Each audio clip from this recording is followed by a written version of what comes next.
आप सब तरफ से दब चुके दिखाई पड़ रहे हो। निकलने का उपाय भी आपके पास नजर नहीं आता। बंधे हुए अनुभवों की पीड़ा तुम्हें नित्य परेशान करती है।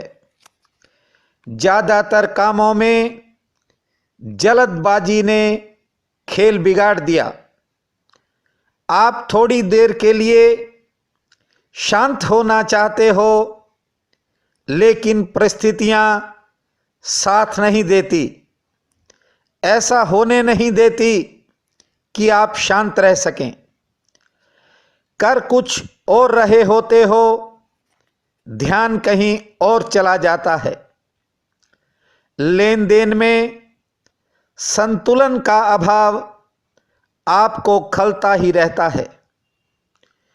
अपनी इच्छा के अनुसार सोना व जागना तक नहीं हो पा रहा। अच्छे हालात व बाहरी हालात तो सबको दिखाई पड़ते हैं, लेकिन वास्तविक हालात केवल आप ही जानते हो। वह लगातार उन्हें देख भी रहे हो। जिससे दूर रहना चाहते हो वह पीछा नहीं छोड़ता। जिसके करीब होना चाहते हो वह दूर भाग जाता है। विचारों की भीड़ आपका पीछा नहीं छोड़ती। कभी व्यवस्था से लड़ने का मन होता है तो कभी अपने आप से लड़ते हो। कभी कभार तो भगवान से लड़ने की भी इच्छा हो जाती है। कोई भी फल इस जन्म का है या फिर पिछले जन्म का, इस बात को लेकर भी आपके मन में दुविधा बनी रहती है। जिन कामों में सालों साल खर्च कर दिए वे भी आज बेकार मालूम पड़ रहे हैं।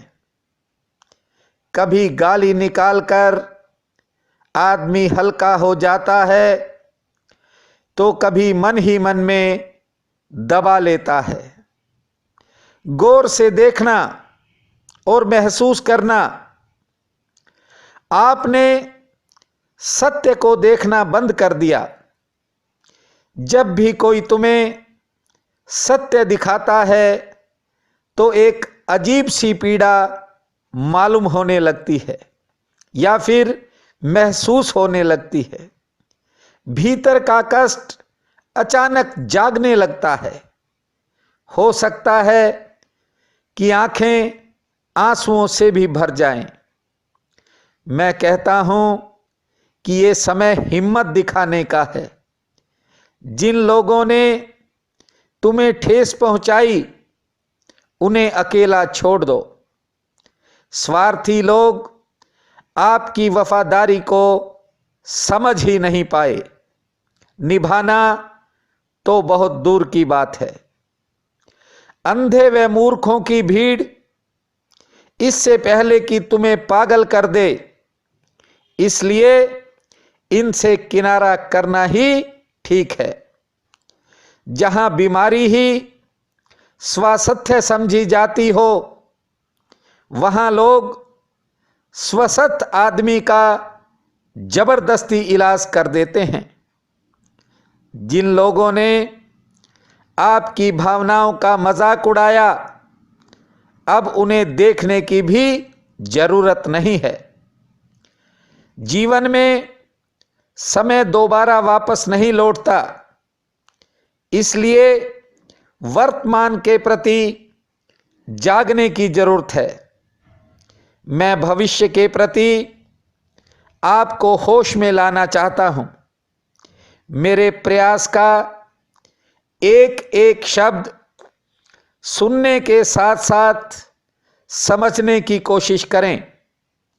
मौसम के अनुसार फूल खिलते तो सबने देखे होंगे, लेकिन यदि आप थोड़ा भी समझ गए, थोड़ा भी संभल गए, तो असमय ही बहार लौटती दिखाई देगी, जो हर वृक्ष को बेमौसम में ही फूलों से भर देगी।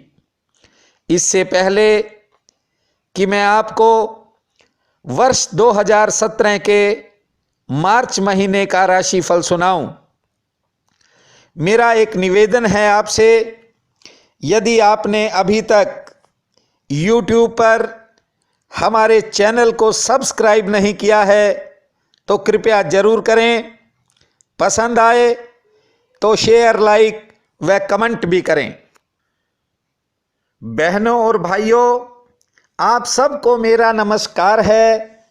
वर्ष 2017 के मार्च महीने में वृष राशि का राशिफल इस प्रकार है। व्यर्थ की भागदौड़ से थोड़ा छुटकारा आपको मिलेगा। नए व अनजान लोग आपके काम आएंगे और मन की जो उलझनें हैं वे कुछ हद तक कम हो जाएंगी। नज़दीकी लोग आपसे ईर्ष्या जरूर करेंगे, लेकिन आपको समाज में व राजनीति में मान सम्मान मिलेगा। अधिकारियों से भी खूब बनेगी। गृहस्थ की छोटी छोटी परेशानियों के बावजूद मन आपका शांत रहेगा। लेन देन से जुड़े कार्यों में भी राहत मिलने की संभावना है। आपके व्यापार व कारोबार में उतार चढ़ाव की स्थिति रहेगी। आप उसका सामना भी करेंगे, लेकिन आर्थिक पक्ष ठीक रहेगा। जमीन संबंधी चिंता या जायदाद संबंधी कोई चिंता मन को परेशान करेगी। अपने परिश्रम के बल पर आप नई योजनाओं में सफल होंगे। घरेलू मोर्चे पर खर्च थोड़ा बढ़ सकता है। संतान संबंधी कार्यों पर भी खर्चा होगा। सरकार व सरकार के अधिकारियों से तालमेल बनेगा। क्रोध पर थोड़ा काबू रखें। कार्यशैली से कुछ कार्य प्रभावित हो सकते हैं। धातुओं, तरल पदार्थों, किराना, अनाज व कपड़े का काम करने वाले लोग मध्यम श्रेणी का लाभ प्राप्त करेंगे।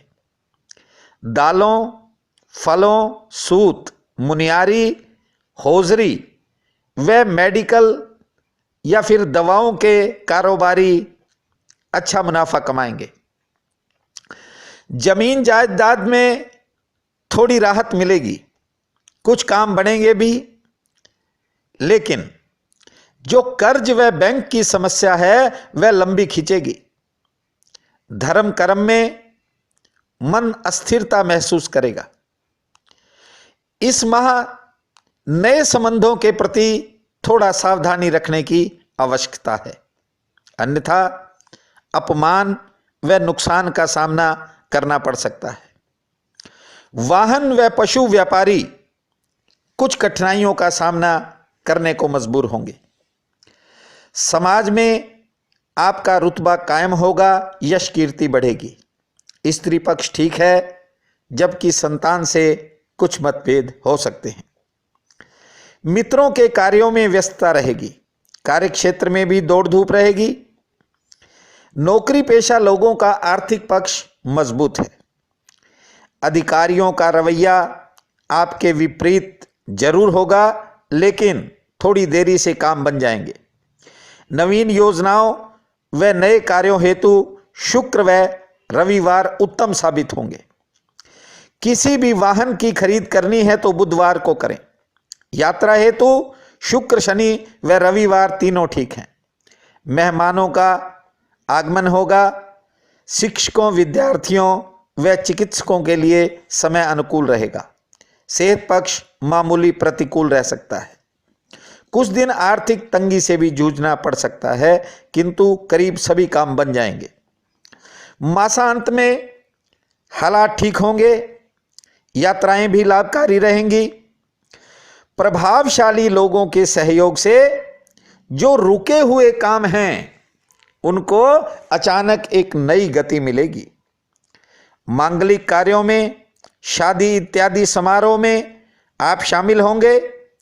लापरवाही के कारण कुछ घरेलू काम प्रभावित भी होंगे। कर्मचारी व अधिकारी वर्ग को सरकार से कुछ नई किस्म की चुनौतियों का सामना भी करना पड़ेगा। आमदन के नए स्रोत खुलने की प्रबल संभावना है। ये महीना आपके लिए अति शुभ फलदायी हो। मां जगदम्बा भगवती आपकी सहाय हो, ऐसी मेरी हार्दिक कामना है। आप सबका बहुत बहुत धन्यवाद।